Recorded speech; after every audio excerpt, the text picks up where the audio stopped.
তাহলে এত তারকা যদি থাকে, আর কোন তারকা দাঁড়ায় নাই, সূর্য দাঁড়ানো নাই, চন্দ্র দাঁড়ানো নাই, ইউরেনাস দাঁড়ানো নাই, বৃহস্পতি দাঁড়ানো নাই, মঙ্গলও দাঁড়ানো নাই, সব কি করতেছে? সব ঘুরছে। কোথায় পেলাম? এইখানে। বিজ্ঞানের আসল বই কোনটা? কোরআন। চিল্লায় বলুন কোনটি? পিরোজপুরের যুবকেরা, পিরোজপুরের মুসলমানেরা কোরআন বুকের সাথে জড়িয়ে ধরো। বিজ্ঞানের মূল উৎসই কোরআন। কোরআনে কারীমে রব্বুল আলামিন বলেছেন, ওয়া কুল্লুন ফি ফালাকি ইয়াসবাহুন। মহাশূন্যের ভিতরে যা আছে সব ঘুরছে, কেউ দাঁড়ায় নাই, সব সন্তরণশীল, সব ঘুরছে। অথচ এই যে তারকাগুলি ঘোরে, সূর্য ঘোরে, তারকা আমি যতটুকু দেখি আসলে কি ওইটু বলে? সূর্যটাকে আমরা দেখি একটা ফুটবলের মতো। এই সূর্যটা কত বড়, বিরাট তো কয়ে তুলে, এই পৃথিবীর চাইতে 13 লক্ষ গুণ বড়। বিজ্ঞানীরা অনুমান করেছেন, ফিতে দিয়ে তো আর মাপতে টাপতে পারে নাই, ওর কাছে যাওয়ার আগেই তো পুড়িয়ে শেষ হয়ে যাবে, মাপবে কোন সময়? আন্দাজে একটা অনুমান করেছে পৃথিবীর চাইতে কত লক্ষ গুণ বড়? 13। পৃথিবীর চাইতে, খুব খেয়াল করেন, পৃথিবীর চাইতে 13 লক্ষ গুণ বড় একটা সূর্যকে যদি ফুটবলের মতো দেখায়, তাহলে তারকাগুলি কত বড়, যার কারণে অত ছোট্ট দেখা যায়। এই তারকাগুলি গ্যালাক্সির ভিতরে, মিল্কি ওয়ের মধ্যে রয়েছে হাজার হাজার বিলিয়ন তারকা, সেগুলি কত বড়? বিজ্ঞানীরা বলেছেন যে সূর্য পৃথিবীর চাইতে 13 লক্ষ গুণ বড়, এইরকম 3 কোটি সূর্য খায়া পেটের মধ্যে রেখে দিতে পারে, এইরকম হাজার হাজার তারকা আল্লাহ পাক মিল্কি ওয়ের মধ্যে গ্যালাক্সির ভিতরে তৈরি করে রেখেছে। তাহলে আমার আল্লাহ কত বড়! সুবহানাল্লাহ। যার সৃষ্টি এত সুন্দর, এত বিশাল,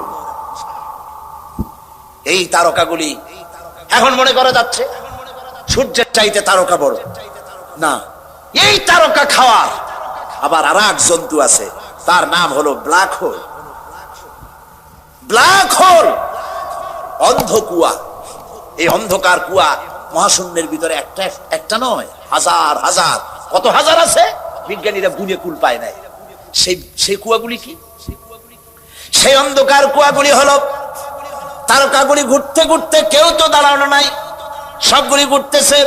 তারকাগুলি ঘুরতে ঘুরতে কোন এক মুহূর্তে যদি ব্ল্যাক হোলের রেঞ্জের ভিতরে যদি এসে যায়, বাচ্চা ছেলেরা বা আপনি মুখের মধ্যে চকলেট দিয়া, এই চকলেট চুষে যেমন নিমিষে আপনি শেষ করে ফেলেন, খেয়ে ফেলেন, পৃথিবীর চাইতে যে তারকা, যে সূর্য 13 লক্ষ গুণ বড়, এরকম 3 কোটি সূর্য খায়া হজম করতে পারে যে তারকা, সেই তারকা ব্ল্যাক হোলের মধ্যে যদি পড়ে যায়, নিমিষের ভিতরে ব্ল্যাক হোল এবং তারকা খায়া হজম করে ফেলে দেয়। আল্লাহ রাব্বুল আলামিন আজ বিজ্ঞান আবিষ্কার করেছে ব্ল্যাক হোলের কথা, কিন্তু আমার নবীজি এই ব্ল্যাক হোলের কথা বলে রেখেছেন 1400 বছর আগে। আল্লাহ বলেছেন, আল্লাহ পাক বলেছেন, ফালা উকসিমু বিমাওয়াকিন নুজুম, সূরা ওয়াকিয়া। আল্লাহ পাক বলছেন, শপথ করি, কসম করি সেই পতিত স্থানের যেখানে তারকা সমূহ নিপতিত হয়। আজ বিজ্ঞানীরা আবিষ্কার করেছে তারকা নিপতিত হয় কোথায়? সেই ব্ল্যাক হোল তারা আবিষ্কার করেছে। মাথা ঘুরে গেছে, কি বিশাল পৃথিবী। আচ্ছা দেখেন, আপনাদের ঘরে মানচিত্র আছে না? একটু কথা কইলে আমি মজা পাই। মানচিত্র খুলে দেখুন, বাংলাদেশের মানচিত্রে পিরোজপুরের অবস্থান কতটুকু? একটু হবে, তার বেশি তো হবে না। এশিয়ার মানচিত্রে বাংলাদেশের অবস্থান কতটুকু? একটুকুন হবে। পৃথিবীর মানচিত্রে বাংলাদেশের অবস্থান একটা কলমের নিপ পড়ার জায়গা, ঠিক না? তো পৃথিবীর মানচিত্রে বাংলাদেশের অবস্থা যদি এই হয়, তাহলে আল্লাহর এই বিশাল সোলার সিস্টেম, সৌরজগতের মধ্যে পৃথিবীর অবস্থান কতটুকু, আর আপনার আমার মতো সলিমুদ্দি কসিমুদ্দির অবস্থান কতটুকু? কথা বোঝেন? কোন হাস্তি নাই, কিচ্ছু নাই, সামান্য একটু দুদিনের ক্ষমতা, বাহাদুরি কি, হ্যান করেঙ্গে ত্যান করেঙ্গে, লাঠি কে আন্দার মুগুর ভরেঙ্গে। মাতবাড়ির ঠেলায় মানুষ অস্থির হয়ে যায়, আল্লাহরে চেনে না, আল্লাহরে অস্বীকার। হায় হায়, কি কপাল পোড়া। আল্লাহ পাক বলছেন, বলো আলহামদুলিল্লাহি রাব্বিল আলামিন, বহুমাত্রিক জগতের মালিক যিনি, তার প্রশংসা করো। শুধু একটা পৃথিবী বানান নাই, সহস্র সহস্র এভাবে জগৎ তিনি তৈরি করেছেন, একটা দুইটা না। শুধু তাই নয়, আলহামদুলিল্লাহি রাব্বিল আলামিন, প্রশংসা করো আল্লাহর। কোন আল্লাহর? যিনি রব্বিল আলামিন, যিনি রব, যিনি কি বলেন, যিনি কি, জোরে কোন? কোন রব? রব বলে কারে? রব বলা হয় তাকে যিনি, যার যতটুকুন যখন প্রয়োজন চাওয়ার আগে ওই সব জিনিস যিনি পৌঁছায় দেন, তার নাম রব। তার নাম আমার যখন দাঁতের দরকার ছিল, আল্লাহর কাছে চাওয়া লাগে নাই, দরখাস্ত করা লাগে নাই, সময় মতো আমার মুখে আল্লাহ পাক দাঁত পৌঁছায় দিয়েছেন, ঠিক কিনা? আল্লাহ পাক আমার শরীরটাকে বানায় দিয়েছেন, কোনো দরখাস্ত করি নাই, কোন আল্লাহর কাছে দরখাস্ত করা হয়নি। আমার হাত লাগবে, পাও লাগবে, নাক লাগবে, চোখ লাগবে, বড় লাগছে, কিছু বড় লাগে নাই। বিনা দরখাস্তে সুন্দর একটা বডি আমাকে দান করলেন। বলি আলহামদুলিল্লাহ, কোন আলহামদুলিল্লাহ। আল্লাহ তো এটার জন্য কোনো ট্যাক্স আর নাই, ট্যাক্সেশন। এই যে বৈদ্যুতিক বাতি জ্বলছে, আপনাদের বাড়িতেও বৈদ্যুতিক আলো আছে, ফ্যান আছে, মাসের শেষে বিল আছে কিনা? আসে কিনা? যদি বিল না দেন তাহলে আপনার লাইন থাকবে না, লাইন কেটে দেবেন? লাইন কেটে দেবেন। খুব সহজ করে। এবার আপনি বলেন, শীতকালে যে শীতের মজা ভোগ করলেন, গরমের দিনে যে ঠান্ডা বাতাস পেলেন, বাতাসের ভেতর থেকে যে অক্সিজেন গ্রহণ করলেন, এজন্য আল্লাহ রাব্বুল আলামিন মাসের শেষে কোনদিন ফেরেশতা বিল নিয়ে আসছে নাকি, বেটা বিল দে, তা না হলে গেড়ি ভেঙে দেবো? জি আসছে, এরকম আসে নাই, ভবিষ্যতে আসবে নাকি? আল্লাহ রাব্বুল আলামিন কোন বিলের ব্যবস্থা করেন নাই, পয়সা দিয়া বিল দেওয়া লাগবে না, নিয়ামত খাওয়ার শুকর আদায় করো, আলহামদুলিল্লাহি রাব্বিল আলামিন, শুকর আদায়। আর দেখুন, সমস্ত নেসেসারি, এসেনশিয়াল, সব থেকে জরুরি জিনিসগুলি আল্লাহ নিজের হাতে রেখেছেন, না গভর্নমেন্টের হাতে দিয়েছে? আল্লাহ জানেন এগুলো ক্ষমতায় গেলে দারুণ শয়তানি করবে, সেই জন্য আল্লাহ এদের হাতে দেয় নাই। আসল জিনিস আল্লাহ নিজের হাতে রাখছে। নিজের হাতে। এই বাতাসটা যদি আল্লাহ কোন গভর্নমেন্টের হাতে দিয়ে দিতেন, হায় হায়, খবর আল্লাহ। বাতাসটা যদি গভর্নমেন্টের হাতে রাখতো, গভর্নমেন্ট বলতো বিরোধী দলের দাবি মানি না, বাতাস দেবো না, মোটে মর, শ্বাসরুদ্ধ করে বের বের, ঠিক না?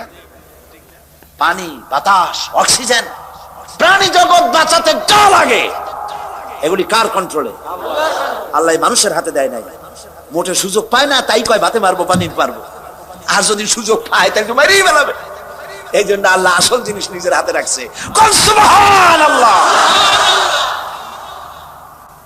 আল্লাহ পাক এই বাতাস, পানি, অক্সিজেন দিয়ে মানুষকে বাঁচাচ্ছেন। সুবহানাল্লাহ। কি সুন্দর করে বডিটা বানালেন, তাকান। আমার নবীজি বলেছেন, আমার নবী বলেছেন, কেউ যদি আল্লাহর সৃষ্টি নৈপুণ্যতার উপরে, সৃষ্টির কলা কুশলতার উপরে একটা ঘন্টা গবেষণা করে, চিন্তা করে, তাহলে আল্লাহ রাব্বুল আলামিন ওই বান্দার আমলনামায় 60 বছরের নফল ইবাদতের সওয়াব লিখে দিবে। চিন্তা করো, মাথাটা দিছি, চিন্তা করো। আমরাও চিন্তা করি, মানুষে ঠকান যায় কি করিয়া, ইহা চিন্তা করা হয়। ওজনে কেমনে কম দেওয়া যাবে, খাদ্যে কেমনে ভেজাল দেওয়া যাবে, চাউলের মধ্যে আর কত তুষ মিশানো যাবে, এই হলো চিন্তা। খুদকুরা মিশানো যাবে, এমন পাথর মিশায়, দন্ত চিকিৎসক পাশে ভাত খাওয়া লাগে, দাঁত কোনটা ভাঙবে তার তো ঠিক নেই। এইগুলো নিয়ে চিন্তা করে মানুষ, ঠিক কিনা কর? আল্লাহ কয় চিন্তা করো, গবেষণা করো, কেমনে বানাইছে, তোমার নিজের শরীরটা দেখো। আচ্ছা দেখেন, লক্ষ্য করুন, বৃহস্পতিবাসী, এই যে একটা বডি, শরীর, এটা কি শরীর, এই শরীরটার দিকে লক্ষ্য করুন তো। আল্লাহ শকরে মাথা নিচে আসবে, এক্ষুনি সেজদা দিতে ইচ্ছে করবে। আপনার এই বডিটাকে উষ্ণ রাখার জন্য, বডিটা যদি হিম শীতল হয়ে যায়, কি হবে না আপনি কোন? একেবারে খুব তাড়াতাড়ি মরে যাবেন, মোটেও সময় লাগবে না। তাহলে শরীরটা কি থাকতে হবে বলেন? গরম থাকতে হবে, উষ্ণ থাকতে হবে। শরীরটা গরম থাকে কিসে? রক্তের কারণে। কিসের কারণে? রক্তের কারণে। এই রক্ত হয় কি দিয়ে? রক্ত তৈরি হয় কার্বোহাইড্রেট দিয়ে। কার্বোহাইড্রেট কাকে বলে? কার্বোহাইড্রেট হচ্ছে 4 প্রকার: ডাল, ডাল জাতীয় খাদ্য; চিনি, চিনি জাতীয় খাদ্য; চাউল, চাউল জাতীয় খাদ্য; আটা, আটা জাতীয় খাদ্য। এই 4 প্রকার খাদ্যকে বলা হয় কার্বোহাইড্রেট। এগুলি যখন আপনি খান, মাছ, গোশ, পনির, দুধ, ঘি, তেল, ফ্যাট, এগুলি যখন খান, তখন স্টমাকের ভিতরে, পেটের ভিতরে আছে স্টমাক, এখানে পাকস্থলী। সেই পাকস্থলীর ভিতরে রয়েছে প্যানক্রিয়াস। প্যানক্রিয়াস প্রতি মুহূর্তে ইনসুলিন তৈরি করে। ইনসুলিন তৈরি করে আপনার খাদ্য হজম করার জন্য সহযোগিতা করে। হজম হলে পরে ওই খাদ্য দিয়ে, প্রাণ শক্তি দিয়ে আপনার ব্লাড তৈরি হয়। ব্লাড যখন তৈরি হলো, এই ব্লাড যদি এক জায়গায় জমা থাকে, তাহলে তো আপনি মরবেন আরো তাড়াতাড়ি। এখন শরীর সবটা গরম বানাইতে হবে না খালি মাথা গরম বানাইতে হবে? কোনটা কথা? খালি যদি মাথা গরম হয় তাহলে তো মানুষ খালি পিটাইবেন, যারে পাবেন তারে পিটাবেন। এই জন্য মাথা গরম বানানো যাবে না। পা থেকে শুরু করে মাথা পর্যন্ত একটা ভারসাম্য রক্ষা করে এই তাপমাত্রাকে সমানভাবে দিতে হবে। সেজন্য কি করতে হবে? সেজন্য আল্লাহ পাক পায়ের নখ থেকে শুরু করে মাথার চুল পর্যন্ত অসংখ্য নার্ভ সিস্টেম চালু করেছেন, রগ রেশা। কোন সুবহানাল্লাহ। রগ। এখন এই রক্ত মাথা থেকে শুরু করে পা পর্যন্ত পৌঁছে দেওয়ার জন্য মানুষের শরীরের মধ্যে আল্লাহ একটা জেনারেটর তৈরি করে দিয়েছে। আপনারা কিন্তু সুবহানাল্লাহ কইতে পারেন না, বিনা পয়সায় পাইছেন তো, সেই জন্য সুবহানাল্লাহ আসে না। একটা জেনারেটর দিয়েছেন, সেই জেনারেটরের নাম কি? হার্ট। সেটার নাম হৃৎপিণ্ড। হৃৎপিণ্ডের কাজ কি? হৃৎপিণ্ডের কাজ হচ্ছে সিস্টোলিক এন্ড ডায়াস্টোলিক, সংকোচন, সম্প্রসারণ, এরকম করা। চিকিৎসা বিজ্ঞানীরা বলেছেন মানুষের শরীরের সব বুঝি, কিন্তু হার্টটা এরকম এরকম করে কেন? আজ পর্যন্ত চিকিৎসা বিজ্ঞানীরা আবিষ্কার করতে পারে না। এটা কেন করে? ওটা আল্লাহর হুকুম। এটা কি? আল্লাহর হুকুম। এরকম করছে, পাঞ্চিং করছে, আর রক্তগুলি প্রতি মুহূর্তে রগের মধ্য দিয়ে পা থেকে শুরু করে মাথা পর্যন্ত সাপ্লাই করে শরীরকে মৃত্যুর হাত থেকে রক্ষা করছে। শরীরকে এনার্জেটিক, শরীরকে সচল করে দিচ্ছে। এখন মানুষেরা খায় খুব বেশি, মানুষ কিন্তু না খাইয়ে মরে না, খাইয়েই মরে। পাঙ্গাসের পেটি, খাসির চর্বি, বড় বড় রসগোল্লা, এগুলা জম্মের খাওয়া খায়। খাইয়া মোছে তেল মাখে, আর কয় যে কেমন খাওয়াটা হলো, কয় যে জুত না, এত নাকি জুত হয় না। এমন খাওয়া খায় গলায় আঙ্গুল দিলে পাওয়া যায়, পেটের উপরে উকুন মারা যায়। এইরকম টাইট খাইয়া যারা খায়, তাদের হার্টের যে আর্টারি আছে, যে মোটা মোটা রগের ভিতর থেকে রক্তগুলি সাপ্লাই হয়, সেই রগের ভেতরে চর্বি জমে যায়। রগের ভিতরে যখন চর্বি জমে যায়, তখন ব্লাড পাস হয় না বলে হার্ট অ্যাটাক করে। আর হার্ট অ্যাটাক যখনই করলো, তখন তাকে যদি বেঁচে যায় তাহলে তাকে বাইপাস অপারেশন করতে হবে, রগ লাগবে। বাইপাস অপারেশন হচ্ছে বুক ফেড়ে হার্ট বের করে ওইখানে রগ পাল্টাই আর একটা রগ লাগাইতে হবে। এখন রগ পাবেন কোথায়? এবার দেখেন আল্লাহরে সেজদা না দিয়ে কেমনে পারবেন? আল্লাহ রাব্বুল আলামিন আপনার হার্টে এ ধরনের রোগ হতে পারে, অপারেশন করা লাগতে পারে, রোগ লাগতে পারে। সেই জন্য রব্বুল আলামিন স্পায়ার পার্টস হিসেবে উরুর ভিতরে ঠ্যাঙের মধ্যে আলাদা 4-5টা রগ বানায় দিয়েছে, যে রগগুলি বাইপাস অপারেশনের সময় ডাক্তাররা রাম থেকে সেই রগ বের করে কলিজার সাথে লাগাইয়া দেয়। বাইপাস, বাইপাস বোঝেন? সোজা কথা, পিরোজপুরে বাইপাস রোড আছে না, একটা বাইপাস রোড আছে না?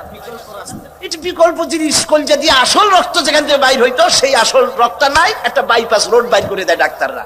সেই রোড বানাবে কি দিয়া? কাবিখার গম দিয়ে বানানো যাবে না। ওইটার জন্য উরুতে আলাদা আলাদা করে রগ আল্লাহ সৃষ্টি করে দিয়েছেন। সুবহানাল্লাহ কইতে পারলাম না।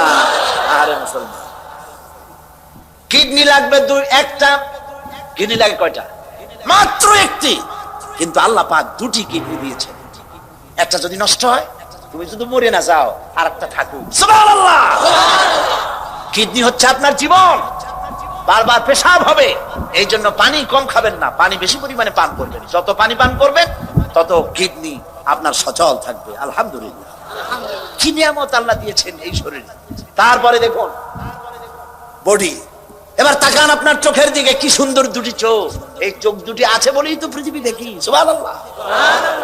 পৃথিবী দেখতে পাই, মা দেখতে পাই, বউ দেখতে পাই, কোরআন দেখতে পাই, কাবা শরীফ দেখতে পাই। আমরা আল্লাহর কাছে দোয়া করি, রব্বুল আলামিন আমাদের যতদিন বাঁচায় রেখেছো মৃত্যু পর্যন্ত আমাদের চোখে যে নূর দিয়েছো, দেখার তৌফিক দিয়েছো, মরার আগে চোখের নূর ছিনাইয়া নিও না। বলি আমিন। এবার দেখুন, এই যে আপনারা যেখানে বসা আছেন, এই জায়গায় এতগুলি মানুষের শ্বাস এবং প্রশ্বাস দিয়ে এই জায়গাটা অনেকটা বিষাক্ত হয়ে গিয়েছে। এখানে পলিউশন আছে, এখানে গাড়ির কালো ধোয়া, ধুলা, বালি দিয়ে জায়গাটা ভরা, খালি চোখে ধরা পড়বে না। আপনার কাছে যদি মাইক্রোস্কোপ যন্ত্র থাকতো তাহলে আপনি দেখতে পারতেন এই জায়গাটা কত বিষাক্ত হয়ে আছে শ্বাস প্রশ্বাস এবং পলিউশন দিয়ে। এই পলিউশন, এই ধুলাবালি অহরহ আপনার চোখের মধ্যে ঢুকছে, আপনার রেটিনা, আপনার চোখের দৃষ্টি শক্তিকে নষ্ট করে দিচ্ছে। কিন্তু আপনার চোখের দৃষ্টি যেন নষ্ট না হয়ে যায় পৃথিবীর ধুলাবালি ময়লায়, রোগ জীবাণুতে, আপনার চোখ যেন নষ্ট না হয়ে যায়, সেই জন্য আল্লাহ রাব্বুল আলামিন চোখের ভিতরে এক প্রকারের মেডিসিন, এক প্রকারের পানি রেখে দিয়েছেন। ওই পানিটা হলো ওষুধ। ওই পানিটা সারা চোখে ছড়িয়ে দেওয়ার জন্য চোখের পলক, চোখের পাতা দুটি দিয়েছেন। অনবরত চোখ পলক মারতেছে, আর ওই পানি দিয়া আল্লাহ চোখ পরিষ্কার করে দিতেছে। আরে এমন আল্লাহর সেজদা দেয় না মানুষ, এমন আল্লাহর সেজদা দেয় না। এই চোখের পলক আমরা তো ইচ্ছে করে মারি না। এই চোখের পলক এমনি হয়, অটোমেটিক হয় নাকি? অটোমেটিক হয় কিনা? আপনি ইচ্ছে করে করেন না, অটোমেটিক হয়। চোখ দিয়া সব সময় নেগেটিভ দেখি, পজিটিভ বানায়া দেখায় কে? আল্লাহ পাক দেখান। সুবহানাল্লাহ। এরপরে দেখুন ব্রেন। ব্রেন কোথায় আছে? মাথা। ব্রেন, মগজ। এই মগজটা থাকে কোথায়? মাথার মধ্যে থাকে। মাথার ঘিলু, সোজা কথা ঘিলু। এই ঘিলুটা চতুর্দিকে হাড়, চতুর্দিকে কি বলে? হাড়। হাড়ের মধ্যে থাকে ঘিলু। ঘিলু কি শক্ত না নরম? নরম। এই নরম ঘিলুটা, নরম ব্রেনটা রাখার জন্য আল্লাহ সেখানে কিছু ওষুধ রেখেছেন। সামান্য একটু পানির মতো আছে, সেইখানে ব্রেনটা আছে, যাতে করে হাড্ডির সাথে ধাক্কা লেগে আপনি যেন পাগল না হয়ে যান। এই ব্রেনের ভিতরে রয়েছে অসংখ্য সেল। সেল কি? সেল হচ্ছে CELL, সেল। অসংখ্য সেল আছে ব্রেনের ভেতরে। এই অসংখ্য সেলের ফাংশন কি? এর ফাংশন হলো, একটার ফাংশন হলো আনন্দ, তৃপ্তি, মেধা, চিন্তা, প্রজ্ঞা, সুখ, শোক, অনুভূতি। এসব অসংখ্য কাজ আপনার ব্রেনের মধ্যে রয়েছে। অসংখ্য সাইডে এইগুলি রয়েছে। এর মধ্যে রয়েছে মেমোরি, এর মধ্যে রয়েছে স্মৃতি। আপনার যে কম্পিউটার আছে, কম্পিউটার দেখছেন না আপনারা? দেখেন, যাদের পয়সা কড়ি আছে কম্পিউটার কিনবেন এবং কম্পিউটার শিখবেন। গেলবার লন্ডন থেকে আসার সময় আমাকে একজনে একটা কম্পিউটার হাদিয়া দিল আমাকে। এটা হলো পৃথিবীর লেটেস্ট কম্পিউটার। এই কম্পিউটারের ভেতরে বটন টিপ দিলে পরে, মানুষের মাথায় আল্লাহ কি বুদ্ধিটা দিয়েছেন চিন্তা করেন। বটন টিপ দিলে পরে সঙ্গে সঙ্গে সিস্টেম অনুযায়ী হাদিস, অন্তত 14,000 হাদিস সেখানে সাজানো আছে। আমি যদি চাই উজুর ব্যাপারে রাসূলুল্লাহ কি কি বলেছেন, আমি বাটন টিপবো, তখনই বুখারীতে কয়টা আছে, মুসলিমে কয়টা আছে, আবু দাউদে কয়টা আছে, নাসাইতে কয়টা আছে, বাইহাকিতে কয়টা আছে, শামাইলে তিরমিজিতে কয়টা আছে, 14,000 হাদিস সেট করা আছে প্রত্যেকটি বিষয়ের উপরে কম্পিউটারের মধ্যে সাজায় দিয়েছে।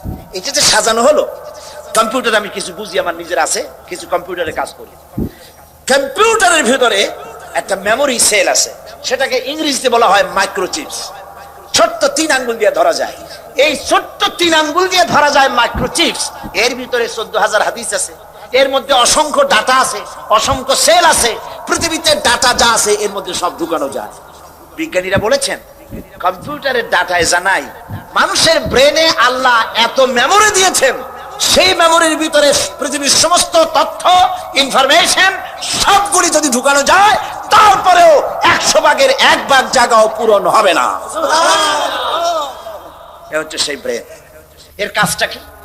রাস্তা দিয়ে আপনি হেঁটে যাচ্ছেন, ব্রেন আপনাকে কিভাবে বুদ্ধি দেবে দেখেন। রাস্তা দিয়ে হেঁটে যাচ্ছেন, অন্ধকার রাত, সামনে একটা সাপ পড়ে গেল। আপনারা বাড়ি যাওয়ার সময় যেন সাপ না পড়ে দোয়া করি, বলেন আমি। আবার চিন্তা করবেন সাপ পড়ছে, কাইলেন না যায়। রাস্তায় হেঁটে যাচ্ছেন, সামনে পড়ছে কি? সাপ। দেখছেন কি দিয়ে? চোখ দিয়ে। চোখ দিয়ে সাপ দেখার সঙ্গে সঙ্গে চোখ এটাকে ট্রান্সমিট করেছে বুদ্ধির কাছে। বুদ্ধি কোথায়? ব্রেনে, ওখানে চলে গিয়েছে। ব্রেন সঙ্গে সঙ্গে বলল হাতে লাঠি থাকলে পিটান মার, আর যদি লাঠি না থাকে অ্যাবাউট টার্ন ডাবল মার্চ, পিছে দৌড় মার। এই যে আপনি সাপ দেখলেন সঙ্গে সঙ্গে দৌড় মারলেন, এই ডিসিশন নিতে সময় লাগছে কয় মিনিট? 1 সেকেন্ড। চোখ দিয়ে দেখলেন, ব্রেনকে ট্রান্সমিট করলেন, ব্রেন পাকে বলে দিল দৌড় মার, আর সঙ্গে সঙ্গে দৌড় মারলেন। সুবহানাল্লাহ। ব্রেনটাকে আল্লাহ ওখানে রেখে দিয়েছেন। আলহামদুলিল্লাহি রাব্বিল আলামিন। প্রশংসা করো সেই আল্লাহ যিনি তোমাকে সৃষ্টি করেছেন। সেই আল্লাহর সিজদা দিবা না? এত সুন্দর করে যিনি বানালেন, তুমি কি পারবা একটা জিহ্বার শুকরিয়া আদায় করতে? আর কেউ আল্লাহ নাই? নাউজুবিল্লাহ। কোরআন পড়ো না, যত হাবিজাবি গান শুনিয়ে বেড়াও। তোমার জিহ্বা দিয়ে আল্লাহর জিকির করো, আল্লাহর শুকর করো। এই জিহ্বাটা কত বড় নিয়ামত। একটি মাত্র টেস্ট মেশিন, নাম কি? জিহ্বা। বলেন নাম কি? এই জিহ্বা কত রকমের টেস্ট পাইলেন। বড়ের টেস্ট একরকম, টমেটোর আর এক রকম, লিচুর এক রকম, আমের এক রকম, কাঁঠালের আর এক রকম, জিলাপির এক রকম, সন্দেশের আর এক রকম, রসগোল্লার আর এক রকম, পাঙ্গাসের এক রকম, বোয়ালের আর এক রকম, পুটির আর এক রকম, ফুলকপির এক রকম, পালং শাকের আর এক রকমের, পুঁই শাকের আর এক রকমের, পোলাওর এক রকমের। না সবগুলি আলু ভর্তার মতো লাগে? সুবহানাল্লাহ কবেন না? এবার দেখেন, একটা জিহ্বায় এত টেস্ট পেলেন, এখন জিহ্বার উপরে না রেখে ওই খাবারগুলি জিহ্বার তলে ঢুকান। আজকে টেস্ট করেন, বাড়ি যেয়ে ভাত খাওয়ার সময় মাছ দিয়ে ভাত মাখায় দিয়ে জিহ্বার তলে ঢুকাই দেন, দেখেন কেমন লাগে। ভালো লাগবে? মোটেও ভালো লাগবে না। তো ভালো লাগার জায়গা কোনটা? আহারে, এমন সুন্দর জিহ্বাটা আল্লাহ দিল। আল্লাহর নাম কয়বার নিছেন? খাওয়ার সময় আলহামদুলিল্লাহ করেন, বিসমিল্লাহ কয়ে শুরু করেন নাই, আলহামদুলিল্লাহ কয়ে খান নাই, খাওয়াটা শেষেও আলহামদুলিল্লাহ করেন নাই। নাফরমানি হইল না? নাফরমানি হইল না? আবার খায় কি? বদ্দর লোক। দুনিয়ার সমস্ত পয়গম্বর অত্যাচারিত হলেন, শুধু তাই নয়, বিশ্ব নবী আখিরি রাসূলুল্লাহ প্রস্তাব শুনে এগ্রি করলেন। জি, আমার নবী বলেন, ও আমার চাচা আবু তালেব, প্রস্তাবকারীদেরকে শুনিয়ে দিন। হুজুরের সাথে তখন অনেক লোকজন, নাকি অনেক অস্ত্রপাতি, কিচ্ছু নাই, আল্লাহর শক্তি ছাড়া কিছুই না। আমার নবী বলেন, ও আমার চাচা আবু তালেব, প্রস্তাবকারীদেরকে শুনিয়ে দেন। যেটা দেওয়া সম্ভব সেটা তো দূরের কথা, যেটা দেওয়া সম্ভব নয় তাও যদি তারা দিতে পারে আমারে, যেমন আকাশের সূর্যটা ধরে এনে ওরা যদি আমার ডান হাতে তুলে দেয়, আকাশের পূর্ণিমার চাঁদটা ধরে যদি বাম হাতে আমার তুলে দেয়, এর বিনিময়ে এক মুহূর্তের জন্য তাওহীদের দাওয়াত আমি বন্ধ করে দেব না। সুবহানাল্লাহ। রাসূল করিম সাল্লাল্লাহু আলাইহি ওয়াসাল্লাম তাদের এই প্রস্তাবকে যখন গ্রহণ করলো না, কাফেরেরা বুঝলো। আমি আগেই বলেছি 3 শ্রেণীর লোক বাধা দিয়েছে। কয় শ্রেণী? প্রথম শ্রেণী কি? রাষ্ট্র শক্তি, তাদের হাতে অস্ত্রপাতি তো খুব শক্তি, আর তারা একবার ক্ষমতায় যায়, ওরা মনে করে এই ক্ষমতা থেকে আমাদেরকে কেউ নামাইতে পারবে না। বিংশ শতকের শ্রেষ্ঠ মুজাদ্দিদ আল্লামা সৈয়দ আবুল আলা মওদুদী রাহমাতুল্লাহ আলাইহি তিনি এক জায়গায় লিখেছেন, স্বৈরাচারীরা তার পতনের সমস্ত ছিদ্র বন্ধ করে, কিন্তু একটা ছিদ্র বন্ধ করতে পারে না, মনের ভুলে সেই ছিদ্রটা থেকেই যায়, যেই ছিদ্র দিয়ে আসলে তার পতনটা হবে। ক্ষমতায় গিয়ে মনে করে চিরকাল ক্ষমতায় থাকবো। ভারতের প্রধানমন্ত্রী পণ্ডিত জওয়াহরলাল নেহেরু রাঁচি পাগলা গারদে গিয়েছেন, মেন্টাল হসপিটাল। পাগলেরা নেহেরুকে দেখে আশ্চর্য হয়ে গেছে, এত সুন্দর মানুষ, মাথায় কিস্তি টুপি, গায়ে শেরওয়ানি, মুসলমানি ড্রেসই আলাদা। যদিও তিনি হিন্দু ছিলেন, পরেছেন মুসলমানি ড্রেস। শেরওয়ানি কাদের পোশাক? কাদের পোশাক? হাতে ছড়ি নিয়ে হাঁটা, স্টাইল করে, সুন্দর পাজামা, সুন্দর টুপি, সুন্দর সাজসজ্জা করে, মুসলমানদের ড্রেস। এই ড্রেস পরে তিনি গিয়েছেন, সবসময় যে ড্রেস তিনি পরতেন। পাগলেরা জিজ্ঞেস করছে, তুমি কে গো? উনি বলছেন, আমারে চেনো নাই? আমি ভারতের প্রধানমন্ত্রী পণ্ডিত জওহরলাল নেহেরু। পাগলেরা বলছে, ও সেই কথা। আমরাও যখন এই বিদ্যালয়ে আসছিলাম, এই তোমার মতো লম্বা লম্বা কথা আমরাও বলছি। থাকো আমাদের সাথে কিছুদিন, তোমার মাথাও ঠান্ডা হয়ে যাবে। ক্ষমতায় যারা থাকে, ক্ষমতার মোহে চতুর্দিকে অন্ধকার দেখে, মনে করে আমার পতন আর হবে না। কিন্তু তোমাকে বুঝিবে যে গোকুলে বাড়ি শেষে গাড়ির চাকা সব সময় উপরে থাকে না। গাড়ির চাকা সব সময় উপরে থাকলে গাড়ি তো চলবেই না। গাড়ির চাকা ঘোরে বলেই তো গাড়ি চলে।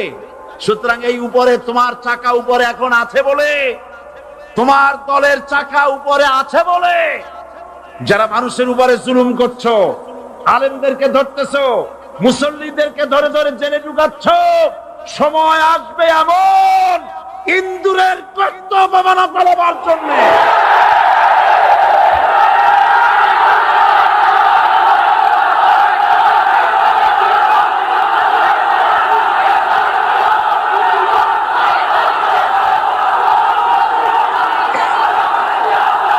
আবু জাহেলের গোষ্ঠী মনে করেছে সোজা আঙ্গুলে ঘি যখন উঠলো না, আঙ্গুল বাঁকা করতে হবে। শুরু হয়ে গেল অত্যাচার, শুরু হয়েছে না। হযরত সুমাইয়া রাদিয়াল্লাহু তাআলা আনহা কি নির্মম ভাবে, নিষ্ঠুর ভাবে তাকে শহীদ করা হলো। খাব্বাব, খুবাইব, হযরত খাব্বাব রাদিয়াল্লাহু তাআলা আনহুকে দেখে হযরত ওমর একদিন বলছিলেন, খাব্বাব তোমার পিঠে এত গর্ত কেন? এত গর্তওয়ালা পিঠ আর এত চিকুন কোমর আমি তো জীবনেও দেখিনি। হযরত খাব্বাব বলেছেন, ওমর জানো না, ইসলাম কবুল করার অপরাধে, কালেমা পড়ার অপরাধে কাফির বেঈমানেরা আমাকে মারধর করেছে। যখন আমি তাদের মারে কালেমা ছাড়ি নাই, তখন আগুন জ্বালায়া আগুনের আংটার উপরে, আংটা আগুনের উপরে আমাকে চিৎ করে শোয়ায়া, আমি যেন নড়াচড়া করতে না পারি সেজন্য আমার বুকের উপরে পাথর চাপা দিয়া রেখেছে। আগুনে কষ্ট পুড়ে পুড়ে আগুন ভিতরে ঢুকেছে, গায়ের রক্ত আর চর্বি গলে গলে পড়ে আগুনগুলো নিভেছে। ওই পিঠে যে গর্ত হয়েছে আজও পর্যন্ত সেই গর্ত মিটে যায় নাই। হযরত খাব্বাব রাদিয়াল্লাহু তাআলা আনহু বলছেন, বুখারী শরীফে হাদিসে ভাবে এসেছে, ওয়ান খাব্বাব বিনুল আরিত রাদিয়াল্লাহু তাআলা আনহু আন্নাহু قال শাকাউনা ইলা রাসূলিল্লাহ সাল্লাল্লাহু আলাইহি ওয়াসাল্লাম ওয়া হুয়া মুতাওয়াসসাদুন বুরদাতুন লাহু ফি জিল্লিল কাবা। আমি গেলাম রাসূলুল্লাহর কাছে, যে দেখি হুজুর বাইতুল্লাহ শরীফের ছায়ায় আরাম ফরমাচ্ছেন। আমি কাছে গিয়া বললাম, আলা তাস্তানসিরু লানা, আলা তাদউ লানা ইয়া রাসূলুল্লাহ। হে রাসূল, আপনি কি আমাদের জন্য দোয়া করবেন না? আপনি কি আমাদের জন্য আল্লাহর কাছে সাহায্য প্রার্থনা করবেন না? মার খেয়ে খেয়ে তো শেষ হয়ে গেলাম। শুনতেছেন আপনারা? আল্লাহর নবী উঠে বসলেন, বললেন, খাব্বাব শোনো, তোমাদের আগে যারা এই পৃথিবীতে এসেছিলেন দ্বীনের দাওয়াত দেওয়ার জন্য, সমকালীন রাষ্ট্র শক্তি তাদেরকে ধরতো, ফায়ুখাজুর রাজুলু ফায়ুহফারু লাহু ফিল আরদ, তার জন্য তারে ধরে নিয়া মাটির মধ্যে গর্ত করত, ফায়ুজআলু ফিহা, এরপরে সেই গর্তের ভিতরে তাকে কোমর পর্যন্ত গেড়ে দিত। সুম্মা ইউতা বিল মানশাব, এরপরে করাত আনা হতো, ফায়ুদাউ আলা রাসিহি, এরপরে করাতটা মাথার উপরে রাখা হতো, ফায়ুজআলু নিসফাইন, এরপরে করাত দিয়া চিরে চিরে জীবিত মানুষটাকে দ্বিখণ্ডিত করে ফেলে দিত।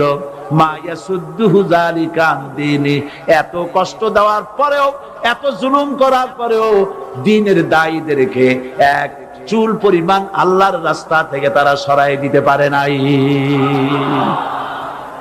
ওয়াল্লাহি में कदम रखना, ये शहादत गहे उल्फत में कदम रखना, लोग समझते हैं आसा है मुसलमान होना। মানুষেরা মনে করে মুসলমান হওয়া খুব সহজ জিনিস। না, মুসলমান হওয়ার অর্থ হলো শাহাদাতের ঈদগাহে শামিল হয়ে যাওয়া।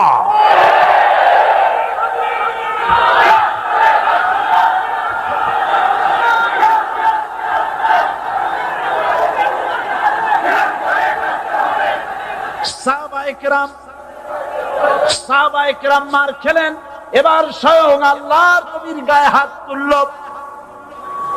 আবু জাহেল এসে হুজুরকে মারলেন, গলায় চাদর দিয়া এমন জোরে টান মেরেছে, রাসূলুল্লাহ পড়ে গিয়েছেন। হাদিসে এসেছে হুজুরের চোখ মোবারক ঠিকরে পড়ে যেতেছে, চেহারা মোবারক লাল হয়ে গিয়েছে, জমিনের উপর আছাড় মেরে ফেলেছে। রাসূলের এই অবস্থা দেখে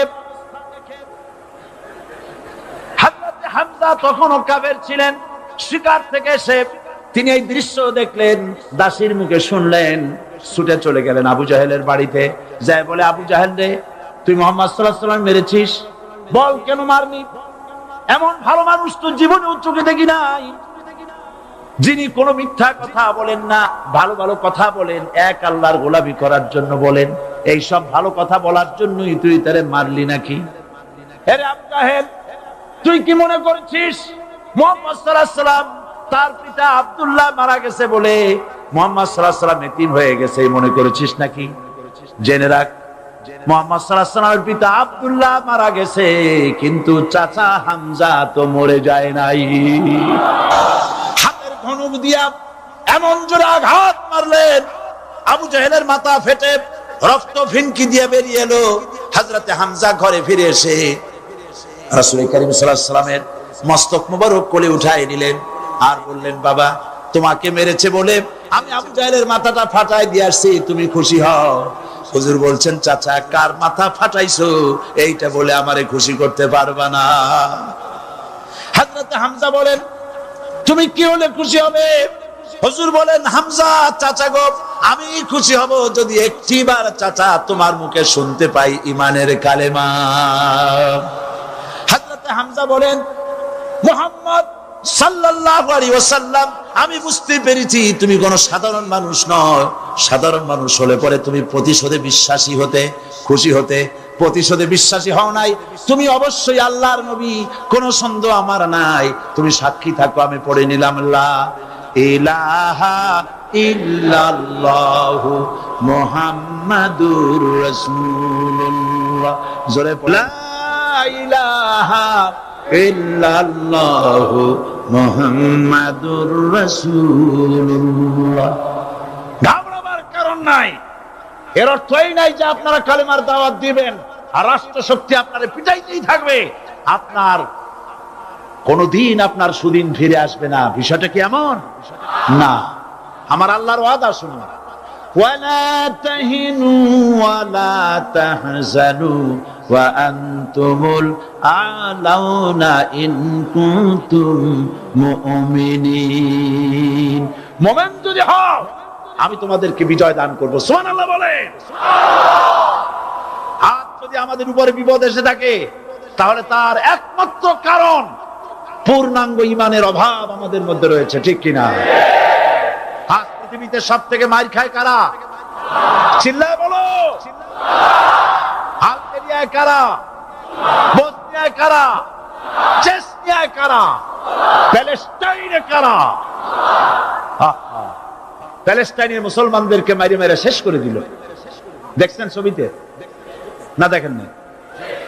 প্যালেস্টাইনের মুসলমানদেরকে যখন মারা হচ্ছে, বাংলাদেশের প্রধানমন্ত্রী তখন আমেরিকায় ক্লিনটনের সঙ্গে কথা বলতেছেন। তিনি ক্লিনটনের কাছে তার পিতৃ হত্যার জন্য দায়ী সাজাপ্রাপ্ত 3 জন ব্যক্তিকে ফেরত চাচ্ছিলেন। আমার দৃষ্টিতে এটা কোনো অপরাধ নয়। সন্তান তার পিতার প্রতি আকর্ষণ থাকবে, আমার আপত্তি সেখানে। আপনি প্রধানমন্ত্রী, শুধু শেখ পরিবারের প্রধানমন্ত্রী নন, শুধু আওয়ামী লীগের প্রধানমন্ত্রী হওয়া উচিত নয় আপনার। আপনি পৃথিবীর দ্বিতীয় বৃহত্তম বাংলাদেশের 12 কোটি মুসলমানের প্রধানমন্ত্রী। পিতৃ হত্যার আসামি ফেরত চাইলেন, কিন্তু বিল ক্লিনটনের আশ্রয় প্রশ্রয় লালিত পৃথিবীর অসভ্য জাতি, সন্ত্রাসী ইহুদিরা প্যালেস্টাইনের মুসলমানদেরকে পাখির মতো গুলি করে হত্যা করছে, আপনি কেন এর জবাব চাইলেন না?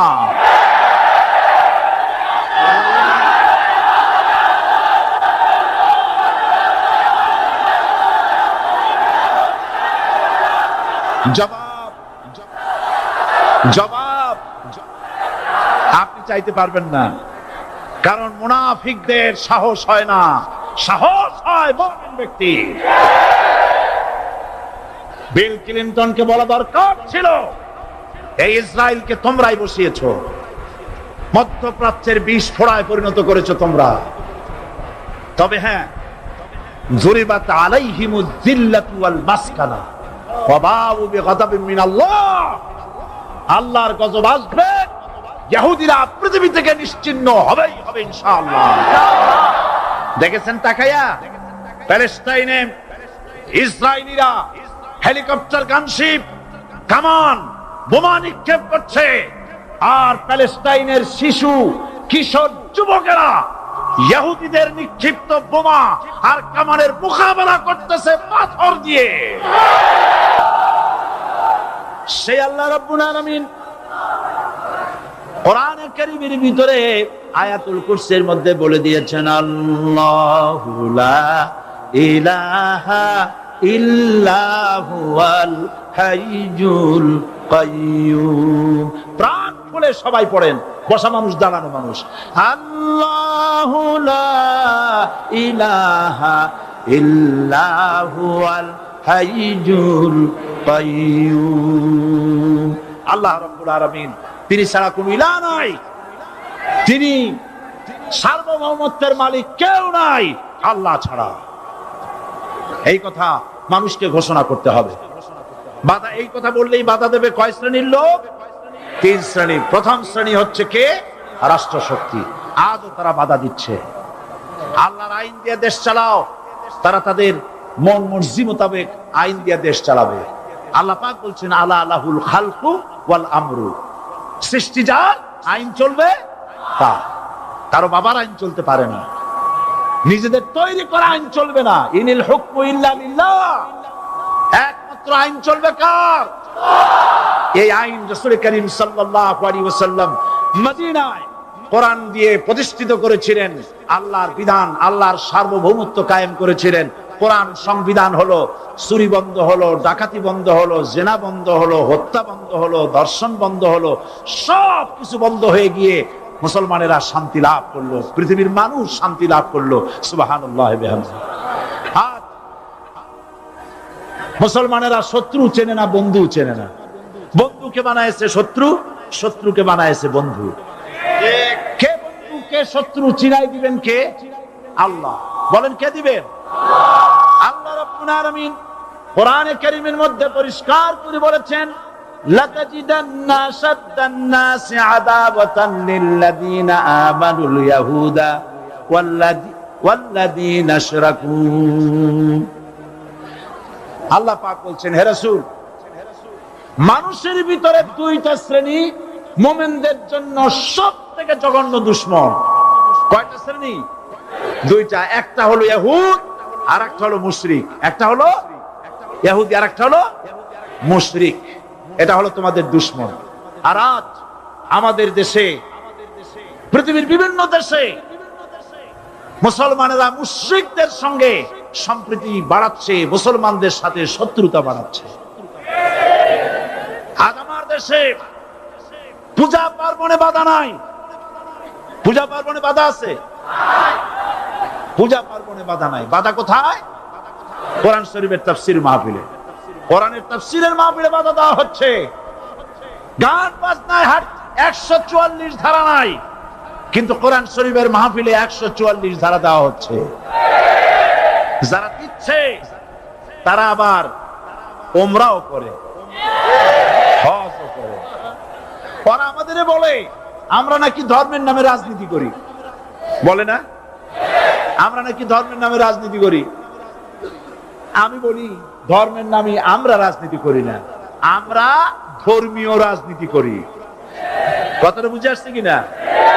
ধর্মের নামে রাজনীতি তো সেই ব্যক্তি করে 1996 সনের নির্বাচনের আগে যিনি মাথায় পট্টি বেঁধেছিলেন, যিনি শপথ গ্রহণের সময় হাতে তসবিহ বলেছিলেন, ধর্মের নামে রাজনীতি তিনি করেছেন। আজ অনেকগুলি ডিগ্রি পেয়েছেন তিনি, অনেকগুলি ডিগ্রি পেয়েছেন। কয়টা? মুখস্থ হয়ে গেছে আপনাদের। শকুনেরা, শকুন যদি গরুর গোশত কিনে খাওয়া লাগতো, 80 টাকা কেজি দরে শকুনে এত গোশত কিনে খাইতে পারতো না। লেখাপড়া করে যদি ডিগ্রি নেওয়া লাগতো, এত ডিগ্রি কপালে জুটতো না। পয়সা দিয়া ম্যানেজ করা ডিগ্রি, কিন্তু 9টা নিলে কি হবে? আসল ডিগ্রিটা এখনো বাকি আছে। আসল ডিগ্রি কোনটা? নির্বাচনের আগে পট্টি বেঁধে তসবিহ নিয়ে গোটা জাতিকে যে সফলভাবে প্রতারণা করতে আপনি পেরেছিলেন, মহা প্রতারক হিসেবে সেই ডিগ্রি আগামী নির্বাচনের মোক্ষম সময় জনগণ আপনার গলায় পরায় দেবে।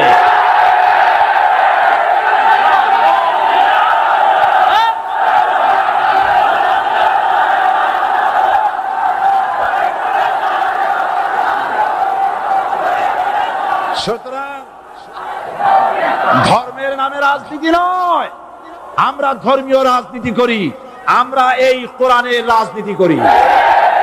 এই কোরআন নিয়ে বাঁচতে চাই, এই কোরআন নিয়ে মরতে চাই।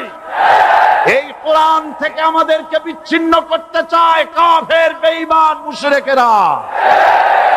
ও আমার জাতি, কোরআন থেকে যারা বিচ্ছিন্ন করতে চায়, তোমরা কি তাদের বিরুদ্ধে জিহাদের জন্য প্রস্তুত থাকবে?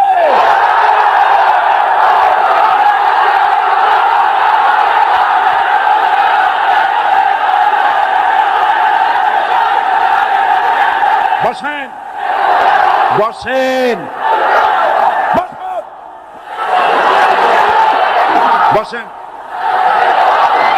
বসেন।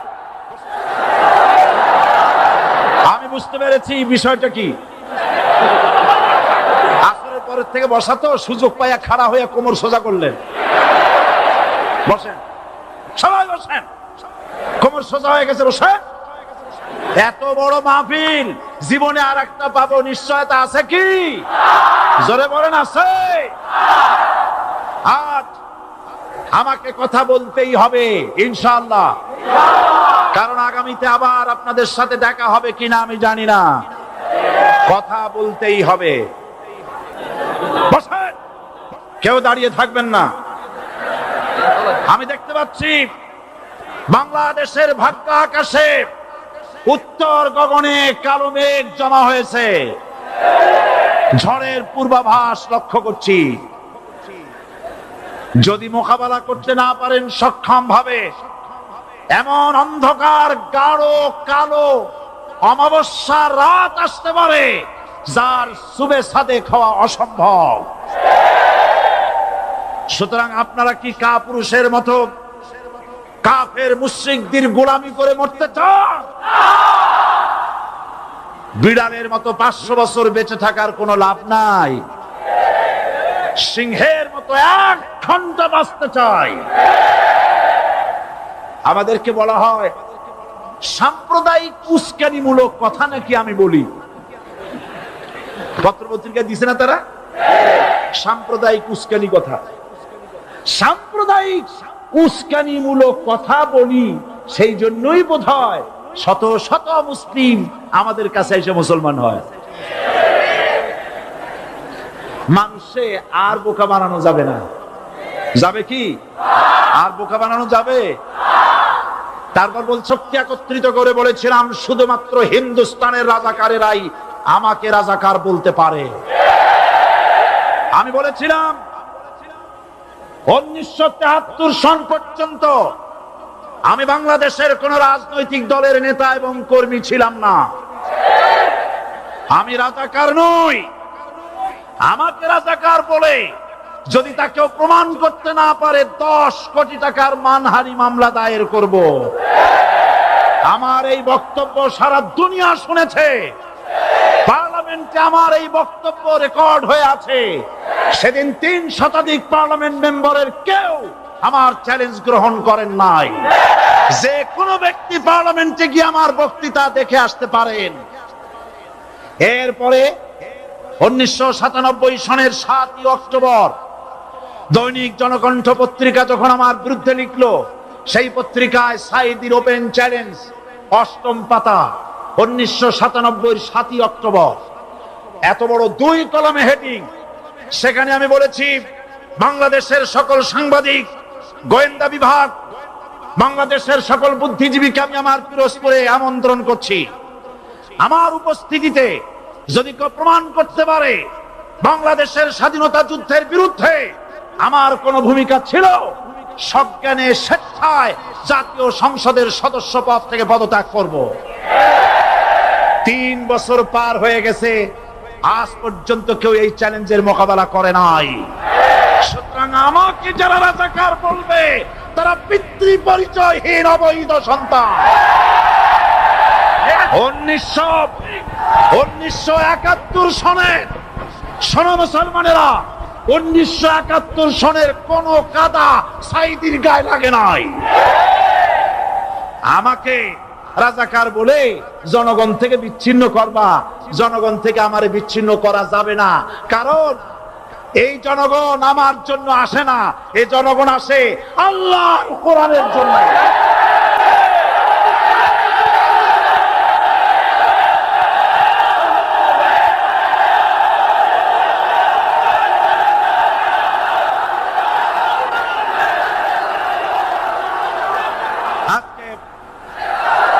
ইসলামের কথা বলে, যারা ইসলামের কথা বলে তারাই রাজাকার, তারাই মৌলবাদী। মৌলবাদী বললে আমরা অসন্তুষ্ট হই না, কারণ মৌলবাদী শব্দটা আসছে মূল থেকে। মৌল শব্দ এসেছে মূল থেকে। মূলবাদী তার মানে যারা মূলে আছে। মূল হলো কোরআন, মূল হলো হাদিস, মূল হলেন আল্লাহ, মূল হলেন আল্লাহ রসুল। আমরা আছি মূলে। এখন বলেন তো, মূলের শক্তি বেশি না আগার শক্তি বেশি? আমাদের যারা মৌলবাদী বলে ওরা হলো আগাবাদী। মূলে আছে কত কোটি? 12 কোটি। মূলে আছে কত কোটি? আর আমাদের যারা মৌলবাদী বলে, ওই থাকো গাছের আগায়, আমরা মূলে। লাফালাফি বেশি করবা না, 12 কোটিতে গাছের গোড়া আসতে নানা দেবে, মামু বাড়ি দিল্লি গিয়ে পড়বা, বাংলার জমিনে জায়গা হবে না। এ কথা বিশ্বাস করো। বাংলাদেশের মুসলমানদের শরীরে 1 বিন্দু রক্ত থাকতে শয়তানের তৈরি করা ধর্ম নিরপেক্ষ মতবাদ বাংলার জমিনে কায়েম হতে দেওয়া হবে না, হবে না।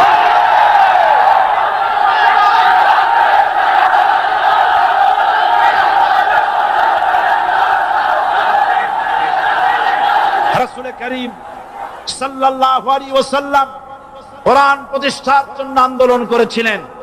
আয়াতুল কুরসি আমাদের সে কথাই শিখেছে। আল্লাহ রাব্বুল আলামিন বলেন, আল্লাহু লা ইলাহা ইল্লা হুয়াল হাইয়ুল কাইয়ুম। প্রাণ খুলে পড়েন, আল্লাহু লা ইলাহা ইল্লা হুয়াল হাইয়ুল কাইয়ুম। আল্লাহ হচ্ছেন তিনি, যিনি ছাড়া কোনো ইলাহ নাই, আইনদাতা নাই, বিধানদাতা নাই। আমরা মানুষের তৈরি করা আইন মানি না। 12 কোটি মুসলমানের দেশে আইন তৈরি করবে মানুষ, আমরা মানব না। পার্লামেন্টে তৈরি হতে হবে কোরআন দিয়ে, পার্লামেন্টে আইন তৈরি হতে হবে কোরআন দিয়ে। সুতরাং ভয় যতই পান আর যতই ষড়যন্ত্র করেন, 4 দল যখন একত্রিত হয়েছে, ঐক্যবদ্ধ থাকবে, সরকার ঐক্যবদ্ধভাবে গঠন হবে, নির্বাচন ঐক্যবদ্ধভাবে হবে এবং কোরআন হবে, আল কোরআনের পার্লামেন্ট হবে বাংলাদেশে।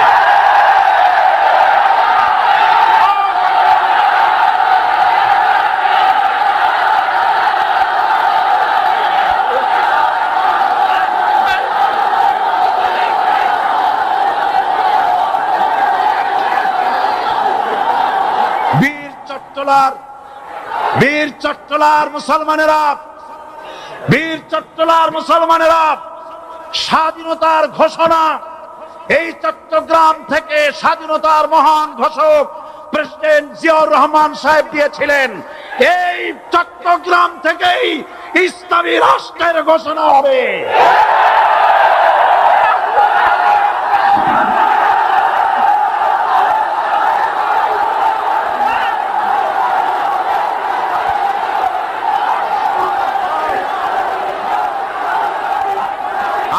আশাবাদী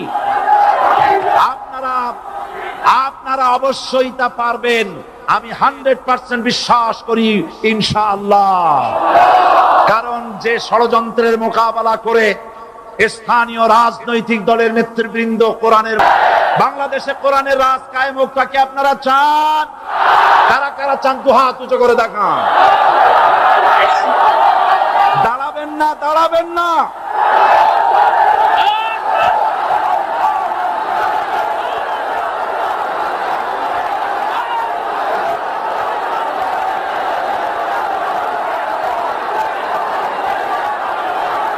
বসুন, বসুন, আবার বসেন, বসুন। জোরে সোরে জিকির করেন লা ইলাহা ইল্লাল্লাহ, আরো জোরে লা ইলাহা ইল্লাল্লাহ, লা ইলাহা ইল্লাল্লাহ,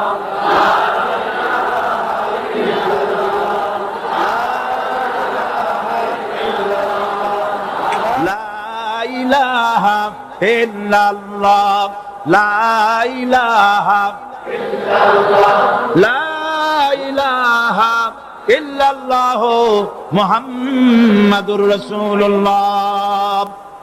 যারা যেখানে দাঁড়িয়েছেন বসুন। তিন শ্রেণীর লোকেরা আল্লাহর কালেমায় বাধা দিয়েছে। কয় শ্রেণী? একটা হলো রাষ্ট্রশক্তি, দুই নম্বরে মনে আছে ধনাঢ্য পুঁজিপতির গোষ্ঠী, ওরাও বাধা দিয়েছে। কারণ ইসলামকে বলা হয় পুঁজিবাদের আশ্রয়স্থল। নাউজুবিল্লাহ। সর্বপ্রথম ইসলাম কবুল করেছে কারা? ধনীরা না গরিবরা? কারা? গরিবেরা। সুতরাং ধনাঢ্য ব্যক্তিরা মনে করলো যে আমাদের তো সর্বনাশ হয়ে যাবে, আমরা দাস দাসী ধরে রাখতে পারবো না, আমরা মানুষকে শোষণ করতে পারবো না, যে নতুন কলেমার দাওয়াত আসছে।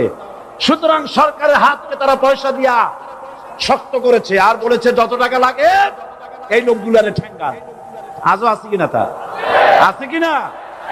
তিন নম্বরে বাধা দিয়েছে ধর্মের নামের এক শ্রেণীর কায়েমি স্বার্থবাদী শক্তি, যার সম্পর্কে সূরা তাওবায় আল্লাহ পাক বলেছেন ইন্না কাসীরাম মিনাল আহবারি ওয়ার রুহবান লা ইয়াকুলুনা আমওয়ালান নাস বিল বাতিল ওয়া ইয়াসুদ্দুনা আন সাবিলিল্লাহ।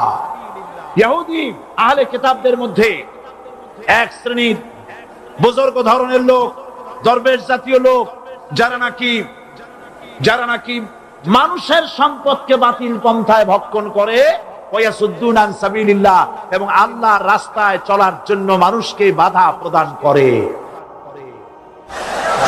এত বড় বিশাল মাহফিলে আপনি দাঁড়ায়া কোন মানুষকে কষ্ট দিবেন না, জায়েজ নাই। মুসলমানদেরকে কষ্ট দেওয়া কবিরা গুনাহ। বুঝতে পেরেছেন? যে যেখানে দাঁড়িয়েছে আপনারা বসা মানুষেরা তাদেরকে বসায় দেন। সুতরাং এই কালেমার দাওয়াত যখন হযরতে মূসা আলাইহিস সালাম দিলেন, ফেরাউন বলল আমি তো জানি না যে আমি ছাড়া আরো কোন ইলাহ আছে, আইনদাতা তো আমি, তুমি নতুন কোথা থেকে আইনদাতা নিয়ে আসছো? ফেরাউন বলছে দেখো আমারে বাদ দিয়া যদি অন্য কাউকে ইলাহ বলে তুমি মানো আর সেই শিক্ষা যদি জাতিকে দাও, তাহলে আমি তোমাকে ধরে লাআজআলান্নাকা মিনাল মাসজুনিন, আমি তোমাকে কারারুদ্ধ করব, আমি তোমাকে জেলখানায় ঢুকিয়ে দেব। রাষ্ট্রশক্তি প্রথম বাধা দিল কারা? বলেন সবাই। সেই বাধা কি ওখানে শেষ হয়েছে না এখনো আছে? আছে কিনা জোরে বলেন। আমি তোমাকে জেলখানায় ঢুকাবো। হযরত মূসা আলাইহিস সালাম বলেন ফেরাউন রে, জেলের ভয় আমি করি না, আমার কি জেলের ভয় দেখায়া লাভ নাই, আমি আল্লাহ পাকের পয়গম্বর হযরত মূসা আলাইহিস সালাম। ফেরাউনের দলবল আছে, লোক লস্কর আছে, তার অস্ত্রের অভাব নাই। আল্লাহ রাব্বুল আলামিন মূসা আলাইহিস সালামের কাছে একটা অস্ত্র দিছিলেন কিনা? আল্লাহ পাক হযরত মূসা কি বলেছেন? ওয়া মা তিলকা বিয়ামিনিকা ইয়া মূসা, মূসা রে তোমার হাতে ওটা কি? মূসা আলাইহিস সালাম বললেন এটা লাঠি। আল্লাহ পাক বললেন ফেলে দাও লাঠি। লাঠি ফালায় দিলেন। কি হয়ে গেল? হিয়া হাইয়াতুন তাসআ। লাঠি হয়ে গেল, এখন লাঠি পড়ে সাপ হয়ে গেল। সাপ দেখে নবী ওলি হোক, সাহাবী হোক আর আলেম হোক, সাপ দেখলে ভয় করে না মানুষের? মুসা আলাইহিস সালাম ভয় পেয়েছে। আল্লাহ রাব্বুল আলামিন হযরত মুসাকে শোনায় দিলেন, খুযহা ওয়া লা তাখাফ সানুঈদুহা সিরাতাহাল উলা। ধরো, লা তাখাফ, ভয় পেও না। আল্লাহ বলছেন ধরো, ভয় পেও না। ধরার সঙ্গে সঙ্গে স্বাভাবিক অবস্থায় ফিরে আসবে, আবার লাঠি হয়ে যাবে। এখন আল্লাহ বলছেন ধরো, মুসা আলাইহিস সালাম কি ভয় পাওয়া উচিত হবে? উচিত হবে? মুসা আলাইহিস সালাম কি ভয় পাইছিলেন? কারণ হচ্ছে এই দুশমনের শক্তিটা খুব বড়ই দেখা যায়, মনে হয় যেন অনেক বড়, কি জানি কি। আল্লাহ পাক বলছেন ইন্না কাইদাশ শায়তানে কানা দাঈফা। শয়তানের চক্রান্ত যতই তুমি মনে করো অনেক ষড়যন্ত্রের জাল বিস্তার হয়ে আছে, আল্লাহ কয় কিছুই না, দাঈফা, অত্যন্ত দুর্বল। আল্লাহ পাক বললেন ধরো। মুসা আলাইহিস সালাম সাপ ধরলেন, সঙ্গে সঙ্গে লাঠি হয়ে গেল। ফিরআউন বরদাস্ত করলো না, রাষ্ট্রশক্তির পক্ষ থেকে আক্রমণ শুরু হলো। অপরাধ কি?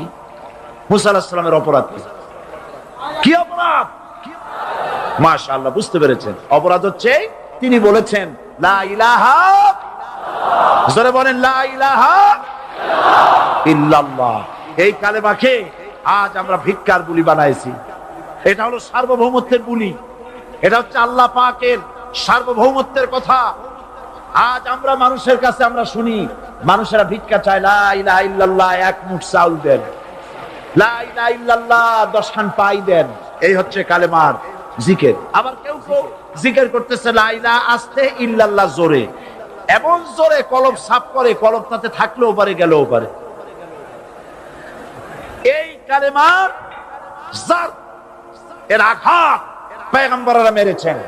হযরত মুসা আলাইহিস সালাম যখন বলেছেন লা ইলাহা ইল্লাল্লাহ, এই ধাক্কা ফিরআউন বরদাস্ত করতে পারে নাই। দরিয়ায় নীলের ভিতরে আল্লাহ পাক ডুবাইয়ে শেষ করে দিয়েছেন, দেন নাই? হযরত মুসা আলাইহিস সালাম তার উম্মতেরা দরিয়ার পাশে বসে দ্বীনি কথাবার্তা বলতেছেন। এমন সময় ফিরআউন, তার শত্রু হচ্ছে মুসা আলাইহিস সালাম। শত্রু কেন? মুসা কি ফিরআউনের পাকা ধানে মই দিয়েছে নাকি? বলেন আপনারা। তার হালের গরু পিটায় মারছে নাকি? অপরাধ হলো তিনি আল্লাহর জমিনে আল্লাহর আইন প্রতিষ্ঠার কথা বলেছেন। এই শুধুমাত্র এই অপরাধে ফিরআউন তার দলবল নিয়ে 3 দিক থেকে আক্রমণ করেছে। মুসা আলাইহিস সালামের উম্মতেরা ভয় পেয়ে গেছেন। তারা বলছেন ইন্না লামুদরাকুন, আমরা পাকড়াও হয়ে গেছি। 3 দিকে সারাশি আক্রমণ, 3 দিকে শত্রু, একদিকে দরিয়া, পালাবার রাস্তা আছে? হযরত মুসা আলাইহিস সালাম ভয় পেয়ে গেলেন, সারেন্ডার করলেন না।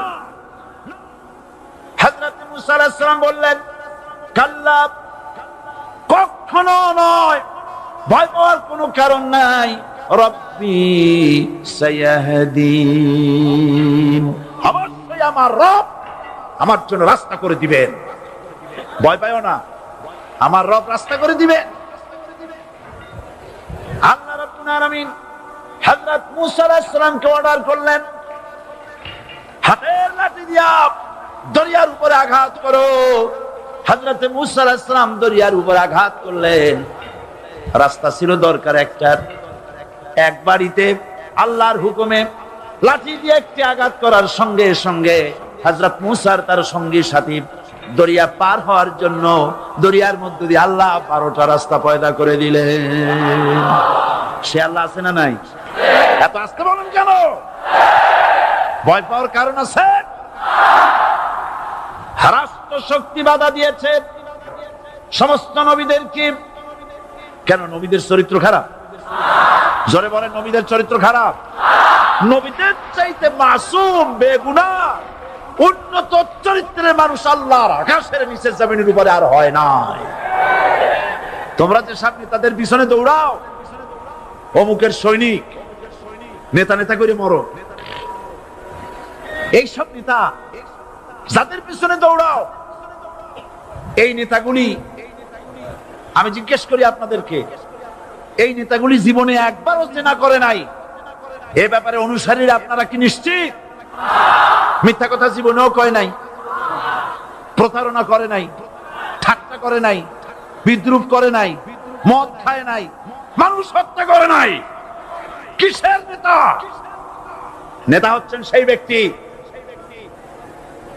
যিনি বলেছেন, ও আমার স্ত্রীরা, ও আমার সাহাবীরা, রাতের আধারে আমার মধ্যে যা আচরণ দেখতে পাও, দিনের আলোতে আমার মধ্যে যা দেখতে পাও, সবগুলি খুলে খুলে মানুষের কাছে বলে দাও। তার নাম বিশ্বনবী মুহাম্মদ রাসূলুল্লাহ সাল্লাল্লাহু আলাইহি ওয়াসাল্লাম।